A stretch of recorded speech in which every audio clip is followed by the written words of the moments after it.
बोलो जयकारा बोल मेरे श्री गुरु महाराज की जय। सौभाग्यशाली गुरुमुखो, एक राजा को वृद्ध अवस्था में एक पुत्र प्राप्त हुआ। इस खुशी के उपलक्ष्य में उसने सबको उपहार दिए, यहाँ तक कि महल के भंगी को भी एक सोने का थाल दे दिया जिसके चारों ओर सुसज्जे लाल चढ़े हुए थे। भंगी उस थाल को पाकर बहुत प्रसन्न हुआ। सोचने लगा कि टोकरे तो हर रोज टूटते ही रहते हैं, राजा साहब ने यह मजबूत चीज देकर बहुत उपकार किया है। वह रोज की भांति अब उसमें गंदगी ढोने लगा। कुछ दिन पर उपरांत राजा का उधर से गुजरा हुआ भंगी को पूर्वतः वैसा ही पाकर वह बहुत हैरान हुआ। पूछने पर पता चला कि थाल मजबूत होने के कारण उसका गंध ढोने का कार्य सरल हो गया था। यह सुनकर राजा को बेहद अफसोस हुआ। वह समझ गया कि इस भंगी को गंदगी उठाने के लिए केवल एक टोकरी की ही आवश्यकता है। राजा ने उसे लोहे की एक टोकरी दिलवाकर थाल वापस खजाने में जमा करवा दिया।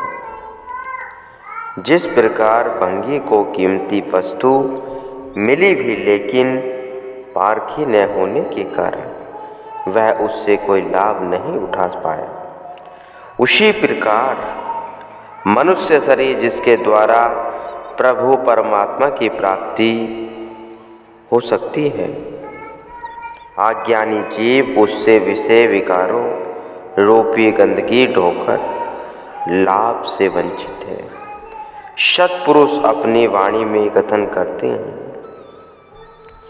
फरमाते हैं कि तुझे जो यह मनुष्य देही प्राप्त हुई है, यह उस परम पिता परमात्मा से मिलने का सुंदर अवसर मिला है। दुनिया के अन्य सब काम व्यर्थ हैं। सत्पुरुषों की संगति में आकर केवल सच्चे नाम का सुमरण आराधन करना ही जीव का वास्तविक काम है। पुनः फरमाते हैं, दुर्लभ देहि पाए बड़ भागी, नामू न जही जप ही ते आत्मघाती, मरी न जाही जिना विसरत राम, नाम बेहुन जीवन कहो काम।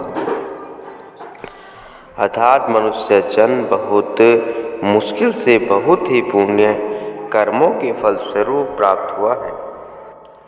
जो प्रभु के नाम का सुमरण नहीं करते वे आत्मघात करते हैं।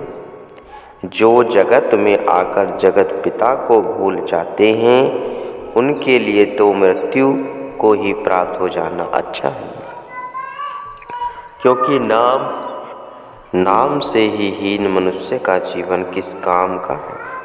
ऐसा दुर्लभ अवसर यूं ही गंवाकर वह पुनः 84 के बंधन में पड़ जाते हैं।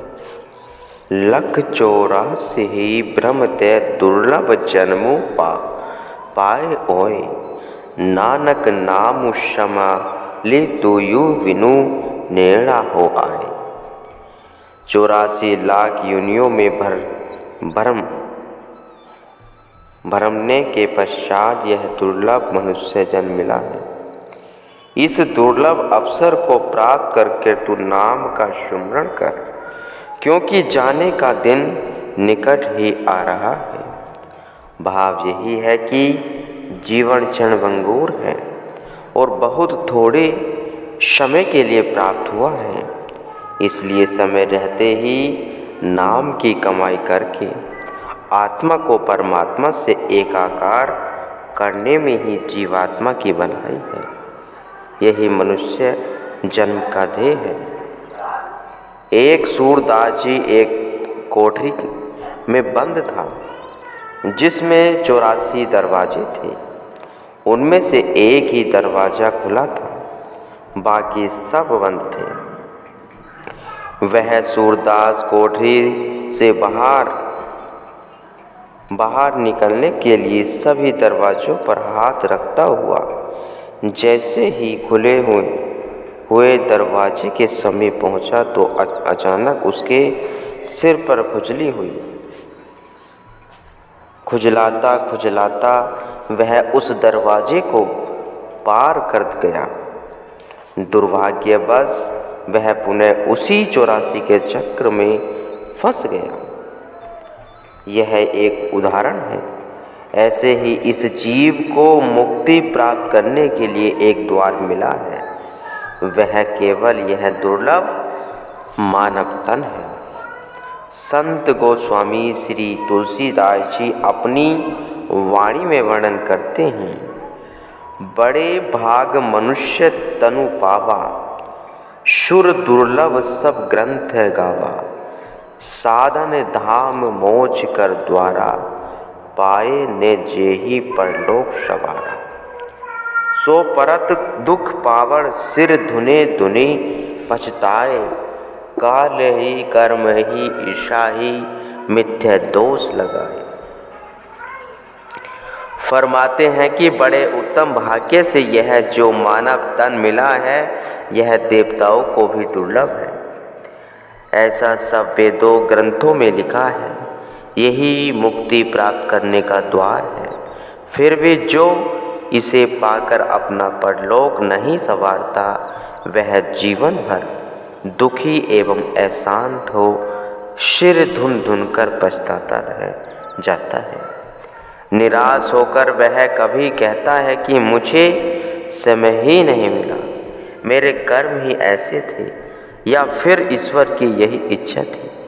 फरमाते हैं कि ये सब उसके झूठे बहाने हैं। ईश्वर ने जीव को सामर्थ्य प्रदान की कि वह यदि अपना जन्म संवारना चाहे तो संवार सकता है। ऐसा दुर्लभ अवसर बार बार हाथ आने का नहीं है। सत्पुरुष फरमाते हैं, पलटू नर तन पाए के, मूरख भजे न राम, कोहो न संग जाएगा, सूत धारा धन लाम। पलटू ने नर तन पाए के, भजे नहीं करतार, जमपुर बोधे जागो, कहो पुकार पुकार। संत श्री पलटू साहिब जी कहते हैं, संत जी पलटू साहिब जी फरमाते हैं कि बेशकीमती नरतन को पाकर मूर्ख प्राणी नाम नहीं जपता।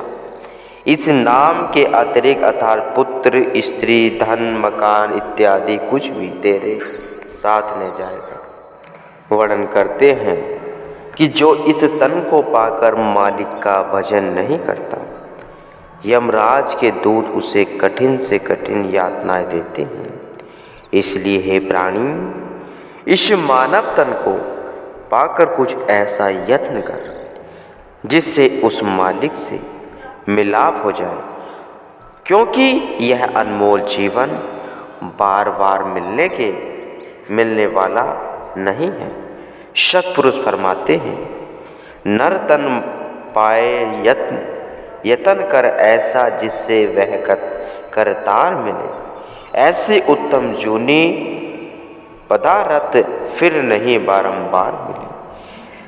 एक दिन श्री वचन हुए गुरुमुखों, मनुष्य आम तौर पर दुनियावी धंधों और संबंधियों में इस कदर प्रवृत्त हो जाता है कि वह यह भूल ही जाता है कि इनमें मेरा संबंध अस्थायी वह थोड़े समय के लिए है। संसार में आकर जीव अपने आने के उद्देश्य को भूल बैठा है। संसार में रहते हुए सब कार्य व्यवहार करते हुए जीव को साथ साथ अपनी आत्मा का कल्याण भी करना चाहिए। मालिक के नाम एवं भक्ति को सदा स्मरण रखना चाहिए। संतों, महापुरुषों, सत्पुरुषों ने इस मनुष्य शरीर को अति दुर्लभ कहा है। अगर इस तन को पाकर मालिक की भक्ति न की हो तो भला ऐसा सुंदर अवसर जीव को फिर कब प्राप्त होगा। अगर इस जन्म में मन की सफाई करके सत्य की प्राप्ति एवं सच्ची शांति प्राप्त न की तो समझो कि यह जन्म यूं ही बर्बाद कर लिया है। मनुष्य को सर्वश्रेष्ठ की उपाधि इसलिए ही दी गई है क्योंकि वह अपने इसी जीवन काल में ही अपनी आत्मा को जन्म जन्म के बंधनों से आज़ाद करके मुक्ति प्राप्त कर सकता है। यह अमूल्य अवसर बड़े भाग्यों से हाथ आया है, इसलिए इसे पाकर दुर्लभ वस्तु की कमाई करनी है। सद्गुरु का बख्शा हुआ नाम ही दुर्लभ वस्तु है। नाम का सुमरण ही सच्चे सुख का साधन है। उसको चित्त में बसाने के लिए ही यह तन मिला है। माया तो न इस लोक में शांति देती है और न ही परलोक में सुख प्रदान करती है। जो अपनी सुरती को माया का कुटुंब परिवार में फंसाता है वह अपने आप को कैद में डाल लेता है। जैसे कैद में रहने वाले को सुख नहीं मिलता, वैसे ही झूठा मोह रखने वाले को भी सच्चे सुख की प्राप्ति नहीं होती।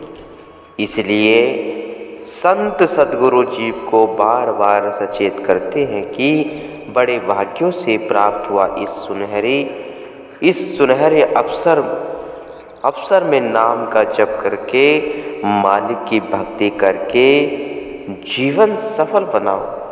यही संसार में सार वस्तु और कल्याणकारी है। गुरुमुख।